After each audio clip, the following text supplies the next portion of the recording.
1993, the World Wrestling Federation stepped into unknown territory, promising a weekly live broadcast that was uncut, uncooked, and uncensored. In the 2 years that followed, Monday nights became a bit more raw, even before the looming threat of an explosive WCW show going head to head. Submitted for your approval, dear listener, is a podcast series that looks back on the calm before the war.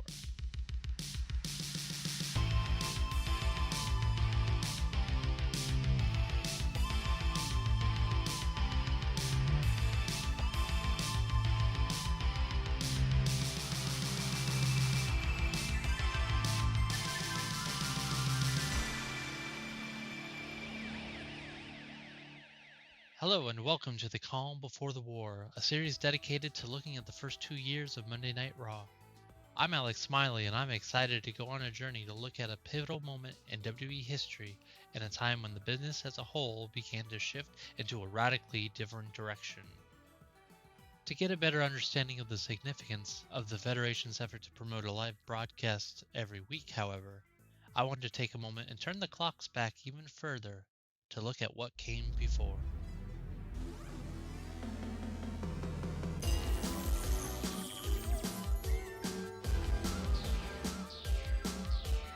The recognized symbol of excellence in sports entertainment.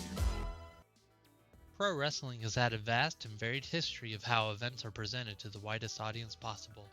Some of the earliest televised wrestling shows were studio affairs, featured on local stations, and in some cases, regional or even national networks, especially Georgia Championship Wrestling on the upstart Superstation TBS. For their part, WWE did a number of televised programs as early as their Capital Wrestling Corporation days with Heavyweight Wrestling from Washington, before the change to WWWF led to the origins of All-Star Wrestling and Championship Wrestling, both running well into the company's eventual dropping of the extra W.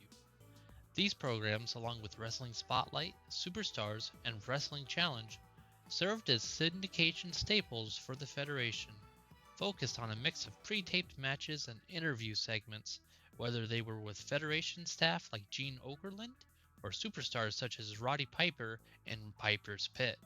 Moments like the rise of the $1 Million Man, the infamous superkick that sent Marty Jannetty through the window of the barbershop set, and many more originally aired on these programs, helping to build toward the major live events and later pay-per-view spectaculars following the inaugural WrestleMania. All-American Wrestling, on the other hand, became something of a cable fixture on the USA Network, a network that would become synonymous with the Federation and later WWE for decades to come. This program, along with Superstars upon its switch to cable, would continue the tradition set forth by its contemporaries, carrying on the old ways of WWF programming well into the 90s.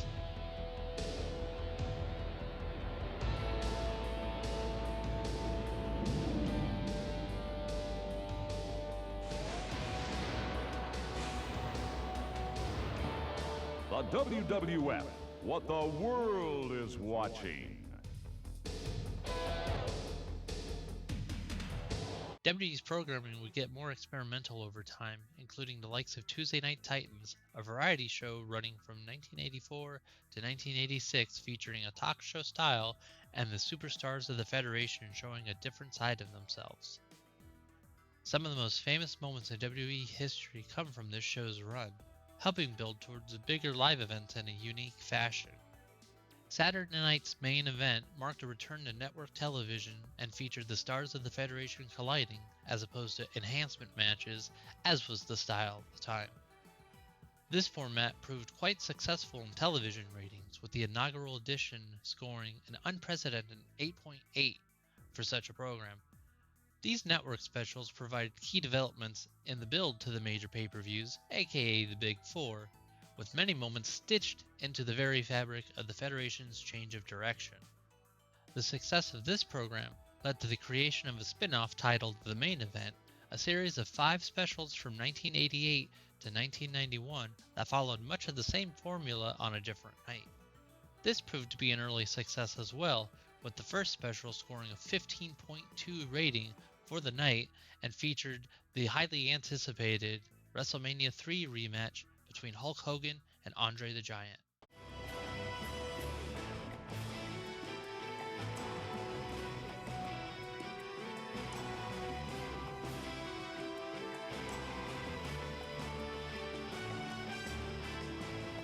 The World Wrestling Federation. What the world is watching. And then there was Primetime Wrestling, which ran from January 1st, 1985 until January 4th, 1993.